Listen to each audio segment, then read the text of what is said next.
Alright, so I'm just going to do a quick video on how to get started with Final Cut Pro. So the first thing you want to do is you want to go file, wait, sorry, before I get there, let me just jump into my preferences. There are some specific things that help you to be a little less, to be optimized so you don't consume a lot of space. Just have a look at my settings, and here's one important one: leave files in place. Don't copy to library storage location, because otherwise you double files every time you use it. And I think that's just the main thing that I wanted to show. Okay, so being organized with your video files is really important. So I'm going to just place all my videos and all my audio content in a folder on the desktop. You can do it on an external drive if you want. And just always try to be organized with where you keep your files. Okay, so you come into Final Cut here, you start a new, start with a new event first. Now event is where you store all your,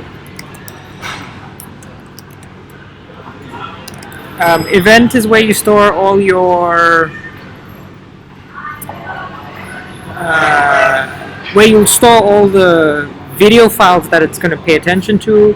And then within the event you can have different projects. So it's good to always name things correctly. And yeah, so here we go. So the first thing I'm going to do is I'm going to drag my video file in, which is this one here. Sorry. Drag the video file in, and then you can watch it here. And at this step, it's a very good idea for you to make any changes to the video here. So if you want to make changes to the color, you can go to this section here, and you can I like to press balance color very often, just to it does an automatic color balance, which can be really good or not good. You can also switch off the balance color if you don't like what it's done. And if you want to go into more detailed color changes, you go to here, show color inspector, and on the right side here you have what's called the color inspector. Exposure usually works with the light, with the brightness.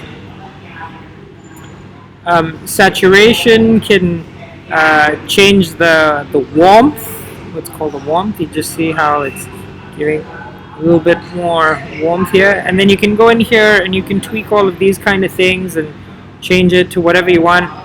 If you want to undo, you just press Command Z. So yeah, I'm not going to go too much into the color grading, but that's how you change the color of the video.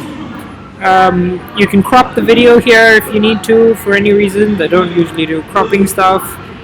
You can speed up or slow down the video, the speed of the video here, and you can change it to a custom speed that you want. So just clicking here, that's the video here, is where you can go to the color board, transform it. Transform just allows you to increase the scale, size, and things like that.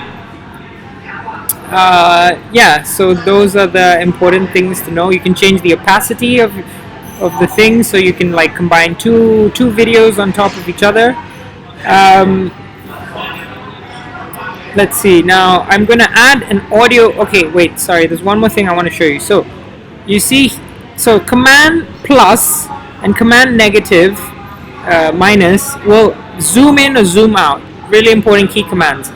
Now on the right side here, this button here is your transition button. You can have different types of transitions between videos. I'll show that in a second, but I'm just taking it out of the screen. So now if we look here, we see the audio here is hitting a red zone. We don't really want the audio to hit red zone. So what we can do is we can cut the video here. You can press the B key command tool. Just press B, and it gives you a blade tool. You cut it here, and then you can come here and you can cut it here too, right? And A gets you back to the cursor tool. So B will get you the blade tool, A will get you the cursor tool, and you can just drag this down here, volume. So you just keep it below. You don't want it to be in the red zone, so you want it to be below the red zone.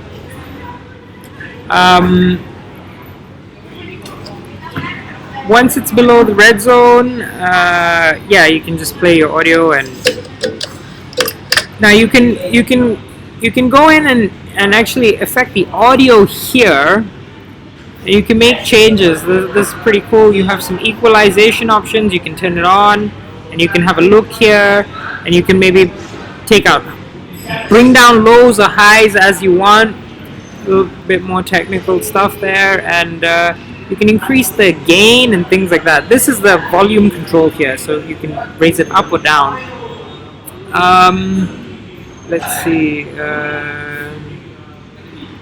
So yeah, I'd go there and cut those things, bring those things down so it's not in the red zone. Okay, now if I have an audio to sync with the video, which is this one, I'm just going to bring the file in, and I'm going to show you how to sync audio and video. So Command plus to zoom in, okay, and now I'm going to look for like a marker sound. Now if you press V, you deactivate a clip, so it's not operating at all. So V will deactivate. So I'm going to listen here. Now I'm looking for the first point of the word love. That's how I'm going to do the syncing. So it looks like that's that point. Now what you can do is you can just click your cursor here to this position. You can press M, and you see there's a marker that's been created here as a result.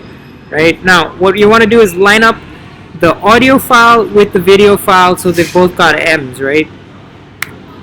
I'm gonna undo this, and then I'm gonna deactivate the second clip here. So deactivate this one, and then I'm just going to listen here on this audio file for the.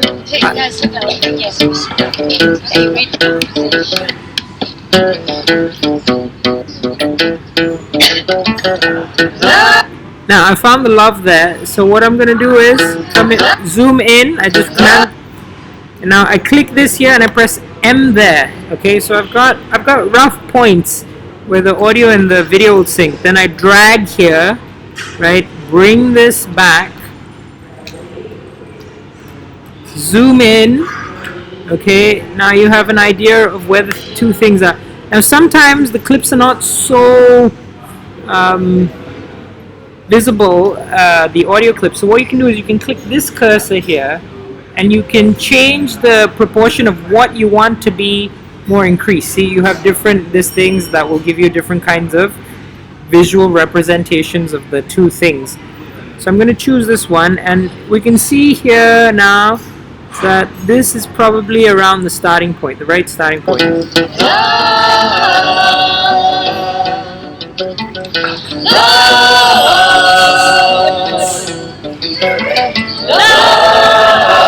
So that's how you sync audio and video. Now I'll show you the final project, and there's just a few more little things that I've done here in the final project. Now I sync the audio, I synced the video, and yeah, so I play it. And now if you want to add text, you go here to this portion here, text. There's a few text options here. All you have to do is just drag it in, right? Drag it in like that. And you can see the text here. You can modify the text by just double clicking, typing what you need to type in, and then you can make alterations here to the text type, to the text size, and yeah, that's the face. You can change the color here, and you have some options to outline. Outline's pretty good for just creating a bit more, you know, a little bit more of a like a stroke effect, like in Final Cut. So that's text view. One more thing, last thing I'd like to talk about is just transitions. Now you've got this thing here on the right side, transitions. Transitions help give you a smooth, cleaner cut to the next visual. So here I've got two images.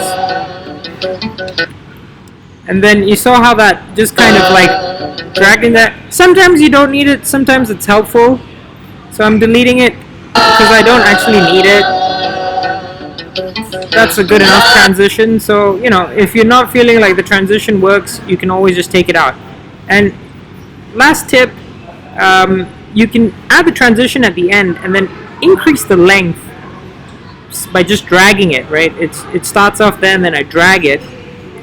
and then when you play it and it comes to the transition, it does like an automatic fade out, like a fade to black kind of motion, which is quite cool. One more thing I should tell you about audio, it's got this little button here. You can do fade out of audio by just dragging here. Alright, I think that should be a great, final really important tip. When you're done with your projects, after you've processed the video file, you probably don't need all the raw clips, so you can just delete them. And then you should come here and you should go to an option here called delete generate wait a minute, let me see if I can get this to work. There's a really important thing here. You can click here to click delete generated library files. I don't know why it's not working in this particular moment.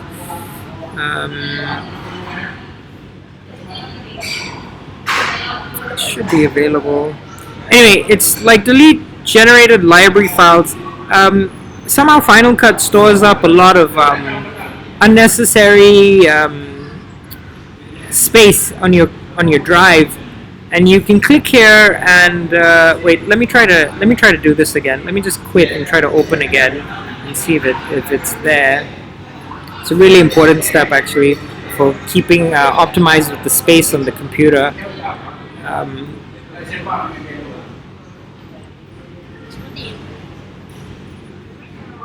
Here, so generated event files, okay? Now you click delete render files, click all, delete optimized media, delete proxy media. This takes the space down. Now watch here, I've got a space of 297 gigs. I think I just finished the project. I'm gonna just do that move and let's see if the space starts to increase. Wait, now part of the other thing is to quit. And well, I don't know, it didn't work for this time, but trust me, that's a really important good tip for freeing space up on your computer. And also I think I gotta remove stuff in the trash as well. Yeah, so that's all I've got to say for Final Cut. Hope this helps you get started on making some cool videos.